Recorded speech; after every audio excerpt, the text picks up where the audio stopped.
থাকবেন। আট গড়িয়া অর্থ কেউ হইতে পারে। আট গড়িয়ার মানুষ যারা আছেন আপনারা কেউ আট গড়িয়া অর্থ হইতে পারেন। আমি যেখানে যাই এই জায়গার অর্থ করি, যে নাম পাই নামের অর্থ করি। আট গড়িয়া আপনারা বিভিন্ন হয়তো একটা হইতে পারবে, তো আমি একটা বলি, এটার সাথে আপনারা হয়তো একমত হবে।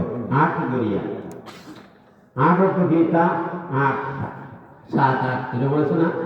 1 2 3 4 5 6 7 8। বেহেশত কয়টা? 8টা।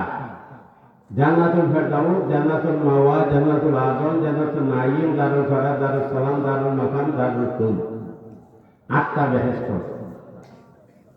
আজকে এই ইসালে সবের মাহফিলের দ্বারা আমাদের হুজুর যারা আলোচনা করছেন, এই আলোচনাগুলি যদি আপনারা আমরা আমল হইয়া ইমান ঠিক রেখে আমরা চলতে পারি, তাহলে কি আমরা 8টা বেহেশত পাইতে পারি না?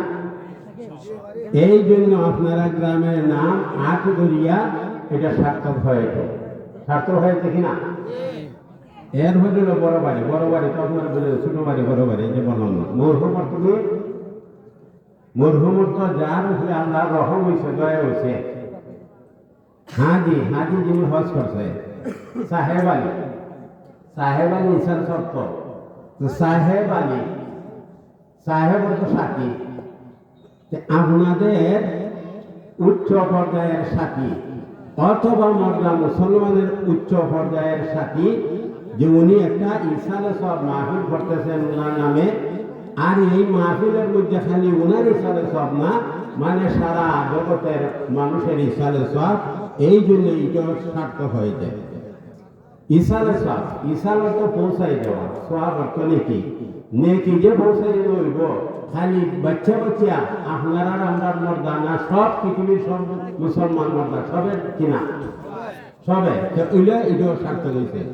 এখন আমি আসি, আজকে যিনি জানেন প্রধান অতিথি, আমাদের জানের জান প্রাণের প্রাণ। কেন? নূরুল নবী মুহাম্মদুর রাসূলুল্লাহ সাল্লাল্লাহু আলাইহি সাল্লামের উপরে যখনই যে আঘাত এনেছে, এই আঘাতের জবাবটা উনি দিয়েছেন। এই জন্য আপনাদের আমাদের সুন্নি জামাতের জানের জান প্রাণের প্রাণ। আপনারা নিজেই লেখছেন এখানে আন্তর্জাতিক খ্যাতি সম্পন্ন মুফাসসিরে কুরআন, এটা তো সবই বুঝেন। উনি একজন আন্তর্জাতিক খ্যাতি সম্পন্ন মুফাসসিরে কুরআন। বাতিলের আতঙ্ক, বাতিলে ভয় পায়। যতরা ওয়াহাবি বাতিল আছে, নজদিপন্থী মানুষ আছে, সবাই উনাকে ভয় পায়। উনার সাথে দলিলে বাংলাদেশে ওয়াহাবিও টিকে না, কেউই টিকে না। বাতিলরা উনাকে ভয় পায়। আপনারা যে লেখছেন বাতিলের আতঙ্ক, এই লেখাটা সার্থকতা হয়েছে। এরপরে লেখছেন কি মুনাজিরে আহলে সুন্নাত, এটা সত্যি কথা। মুনাজিরে আহলে সুন্নাত শুধু তা না, উনি মুনাজিরে আজম। উনার মতো মুনাজির বাংলাদেশে আমার নজরে, আমার চিন্তা চেতনায় উনার মতো দ্বিতীয় কোনো মুনাজির নাই। এইভাবে দলিল দিয়া অন্যরারে হারাইয়ে দেওয়ার আর কোনো মুনাজির আমি দেখি না। উনি তো উনার কথাই বলবে, আর আমরা আমরার কথা বললাম।